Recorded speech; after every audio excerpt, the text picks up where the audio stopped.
अभिषेक उस क्षेत्र की ओर चल दिया जहां विशाल ऑक्टोपस उतरा था। वैसे भी हाथी दोबारा उसके लिए प्राप्त किसी भी संभावित पुरस्कार को चूकना नहीं चाहता था। जब अभिषेक उस स्थान पर जा रहा था तो उसकी नजर अपने बाएं हाथ पर पड़ी। उसका बायां हाथ अब जम नहीं रहा था और वास्तव में थोड़ा गर्म महसूस हो रहा था। अफसोस की बात यह है कि उसका बायां हाथ अभी भी गंभीर रूप से घायल था। कार्बनिक पदार्थों के जमने से इसकी रचना पूरी तरह से नष्ट हो गई थी।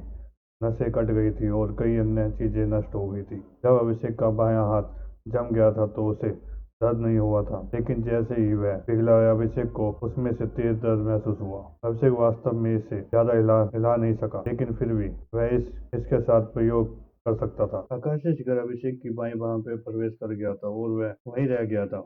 उसने पहले से ही गलती से अपने बाएं हाथ में कुछ ठंडी हवा निकाली थी और अभिषेक जानना चाहता था कि यह कैसे काम करता है। अभिषेक पहले से ही परिचित था कि मैनाओं को हिलाने पर कैसा महसूस होता है और वह चाहता था कि उसके बाएं हाथ में ठंडा मैना फट जाए। ठंडी हवा का एक झोंका अभिषेक के बाएं हाथ से छूट गया, क्योंकि उसका बायां हाथ अभी भी ठंडा हुआ था।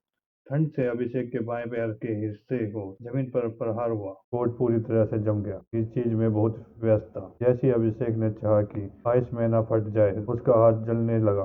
घेर यह सचमुच नहीं जल रहा था, लेकिन ऐसा महसूस हो रहा है कि यह जल रहा है। अभिषेक तेजी से नष्ट हुए बर्फ वाले स्थानों में एक की ओर भागा। जब ऑक्टोपस सतह पर आया हो तो उसने झील के एक बड़े हिस्से को नष्ट कर दिया था। अभिषेक ने अपने हाथ सीधे बर्फीले पानी में डाल दिया और अपने दांत पीस लिए। जैसे ही अभिषेक का हाथ पानी से टकराया, ठंडे पानी को छूने वाली किसी गर्म चीज की आवाज सुनाई दी। वह बहुत गर्म है, अभिषेक ने सोचा। क्या आप गंभीर है? आपके पास मन है, आपके नियमों का पालन करते हैं। आप सामान्य को ठंडा बनाना चाहते हैं तो आपको अन्य सामान्य को गर्म बनाना होगा। आप कुछ जादू ही क्यों नहीं कर सकते? थोड़ी देर के बाद अभिषेक ने अपना हाथ बाहर निकाला और उसे कुछ देर तक हवा में घुमाया। उसका हाथ काफी जल गया था, हालांकि अब यह बर्फ की पतली परत से ढका हुआ था। उसका हाथ निश्चित रूप से पहले से अधिक ठंडा महसूस हुआ। मेरी बाह पहले से ज्यादा ठंडी है, तो चलिए फिर कोशिश करते हैं। ठंडी हवा का एक और झटका और अभिषेक ने तुरंत अपना हाथ फिर से ठंडे पानी में डुबा लिया। अभिषेक ने निष्कर्ष निकाला, यह पहले जितना गर्म नहीं है, लेकिन अभी भी ऐसा महसूस होता है जैसे मैंने गर्म प्लेट या किसी चीज को छू लिया हो। थोड़ी देर बाद अभिषेक ने फिर से अपना हाथ बाहर खींच लिया। आश्चर्य, क्या मैं कम उपयोग कर सकता हूँ? अभिषेक ने मैना को दबाने की कोशिश की, लेकिन उससे थोड़ा और विस्फोट हो गया। ठंडी हवा ने अभिषेक के बाएं हाथ को फिर से छोड़ दिया और अभिषेक का हाथ फिर से गर्म हो गया। हालांकि इस बार अभिषेक का हाथ गर्म नहीं हो रहा था, रूप से गर्म था। ऐसा तापमान जो किसी को अत्यधिक पसीना आने पर मजबूर कर देगा। फिर भी बदले में अभिषेक के बाएं हाथ से निकलने वाली ठंडी हवा पहले के विस्फोटों जितनी ठंडी नहीं थी। अभिषेक ने जो कुछ भी देखा उसके बारे में सोचते हुए अपनी ठंडी खुजलाई। तो मेरी वहाँ हवा कितनी ठंडी है, उसी अनुमान में गर्म गर्म होती है। मुझे यकीन नहीं है कि, लेकिन मुझे लगता है कि मेरी बाहन से निकलने वाली हवा की मात्रा मेरी वजन के बराबर है। इस वजन में धमाके काफी शक्तिशाली होते हैं। अब मुझे कुछ और परीक्षण करने की जरूरत है। अभिषेक ने अपनी दाहिनी बाह से उसकी बाईं बाह पर पकड़ ली और उसे अपने चेहरे की ओर कर दिया। बस थोड़ा सा और, अभिषेक ने सोचा। वहां से निकल रहे तूफान से अभिषेक का सिर पीछे की ओर उड़ गया। हालांकि चूंकि उसे केवल थोड़ा सा ही प्रयोग किया था, अभिषेक का चेहरा घायल नहीं हुआ था। अभिषेक के चेहरे पर केवल कुछ हिमलम्ब बने थे। अभिषेक ने अपने चेहरे से बर्फ के टुकड़े रगड़े और उत्साह से अपनी बाह की ओर देखा। अभिषेक ने अपनी ठंडी खुजलाते हुए सोचा, मैंने केवल एक छोटे अंश का उपयोग किया था और मेरा हाथ शायद केवल 1 डिग्री तक गर्म हुआ। फिर भी मेरे चेहरे की हवा आसपास की हवा से थोड़ी ठंडी थी। इसका मतलब यह है कि यह विस्फोट किसी चीज को ठंडा करते समय तद्वत के रूप में बाहरी तापमान का उपयोग करता है, न कि हवा का। तो सिद्धांतीय रूप से अगर अभी तापमान -40 डिग्री है तो सेल्सियस था, तो अगर मेरी बाह 20 डिग्री सेल्सियस गर्म है और अगर मैंने 20 डिग्री सेल्सियस के बाद बराबर विस्फोट किया तो हवा का विस्फोट -60 डिग्री तक होगा और मेरी बाह 40 डिग्री सेल्सियस तक पहुंच जाएगा। अभिषेक ने अपनी ठंडी खुजलाई और उसके चेहरे पर एक जटिल भाव प्रकट हुए। इसका मतलब है कि इस क्षमता की शक्ति मेरे पर्यावरण पर बहुत अधिक निर्भर करती है। आखिरकार अगर मैं 50 सेल्सियस वाले किसी रेगिस्तान में होता तो और मैंने भी वही किया हो जो मेरा हाथ 40 सेल्सियस तक पहुंच जाता तो मेरे प्रतिद्वंदी को 30 सेल्सियस गर्म हवा का आरामदायक झोंका मिलता। हालांकि ठंडे वातावरण में प्रभाव अलग अलग होगा। अभिषेक ने चारों ओर देखते हुए सोचा। निश्चित रूप से ऐसे ठंडे वातावरण में रहने वाले प्राणियों में ठंड के प्रति अत्यधिक प्रतिरोध क्षमता होती है, लेकिन यह कुछ हद तक ही सच है। 50 डिग्री सेल्सियस गर्म रेगिस्तान में रहने वाले जानवर को 30 डिग्री सेल्सियस गर्म हवा का झोंका बुरा नहीं लगेगा। हालांकि -40 सेल्सियस ठंडे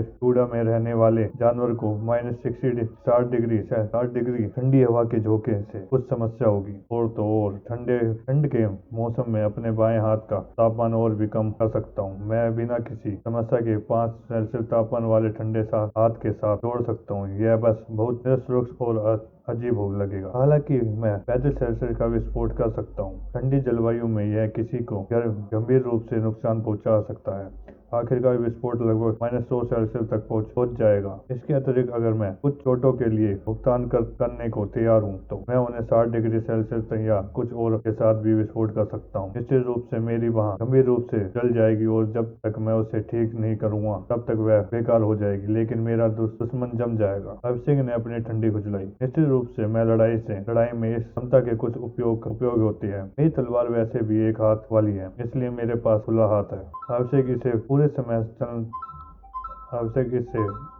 इस पूरे समय चलता रहा और अंत तक वह अपने लक्ष्य के करीब आ गया। अभिषेक एक पेड़ के पास से गुजरा और उसने पूर्ण विशाल का एक चित्र देखा। सभी पेड़ नष्ट हो गए थे और कई विशाल सुइयां गतिहीन ऑक्टोपस से बाहर निकल आई। अभी हाथी शांति से ऑक्टोपस को चबा रहा था। ऐसा लग रहा था कि उसे दुनिया की कोई परवाह नहीं है। अभिषेक तंबू में से एक के पास गया और देखा कि कैसे वह उसके ऊपर चढ़ गया। यह ऑक्टोपस के मोटे जालों में से एक था और इसकी चौड़ाई कम से कम 3 मीटर थी। यह ऐसा था जैसे अभिषेक किसी स्टेज की मार्शल दीवार के सामने खड़ा हो। वह तंबू शायद 50 मीटर लंबा था, जो बिल्कुल अवस्थित लग रहा था। अभिषेक टेंटकेल पर कूद गया और उसके साथ चल दिया। फिर अभिषेक उस स्थान पर चला गया जहाँ हाथी अभी कुछ खा रहा था और उसके सामने रुक गया। हाथी ने खाना जारी रखा, लेकिन कुछ सेकंड के बाद उसने उसे देख लिया। हाथी ने अपना सिर अभिषेक की ओर बढ़ाया और कई बार सूंघा। अभिषेक थोड़ा घबराया, शायद इससे उसके शरीर में अनोखी शिकर की गंध आ रही थी। आखिरकार यह वर्तमान में इथर शिकर में निर्मलता और वास्तविक मालिक को उतर रहा था। शायद अभिषेक की गंध ऑक्टोपस जैसी थी। उसे आशा नहीं थी। थोड़ा सूंघने के बाद हाथी ने अपना सिर पीछे खींच लिया और अभिषेक की ओर देखा। फिर उसने अभिषेक के नीचे ऑक्टोपस को देखा, फिर अभिषेक पर, फिर से वापस। उसके बाद हाथी तंबू की ओर चला गया जहाँ से अभिषेक आया था। कुरकुराहट 1 मीटर के काटने के बाद हाथी ने तंबू को लाश से अलग कर दिया। फिर हाथी ने अपने पंजे से एक किक मारकर टेंटकेल को कुछ मीटर दूर फेंक दिया। उसके बाद इसने थोड़ी देर के लिए फिर से अभिषेक की ओर देखा और उसके बाद यह खाने पर वापस चला गया। अभिषेक को एहसास हुआ कि हाथी का क्या मतलब है।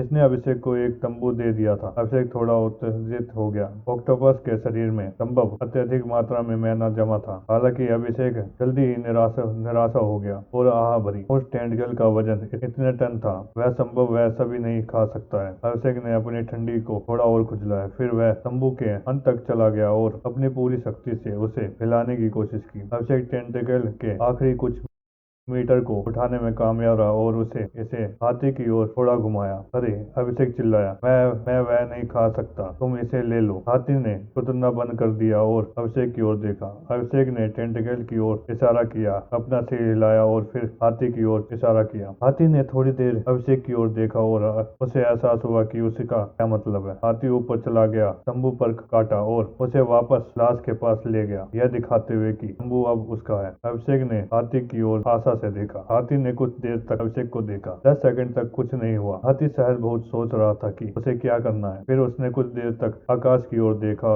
ऐसी प्रतीत हुआ जैसे वह कुछ सोच रहा था। अंत में इसने फिर से अभिषेक की ओर देखा। हाथी का शरीर एक लयबद्ध पैटर्न में थोड़ा कंपन करने लगा। अभिषेक ने आवाज पहचान ली। अरे क्या कुत्ते भौंकने से पहले अजीब आवाज नहीं निकालते, अभिषेक ने सोचा। निश्चित रूप से हाथी ने अपना मुंह खोला और कुछ उगल दिया। हालांकि यह बर्फ नहीं थी बल्कि कुछ और था। अभिषेक ने जो देखा उससे उसकी आंखें आग से फैल गई।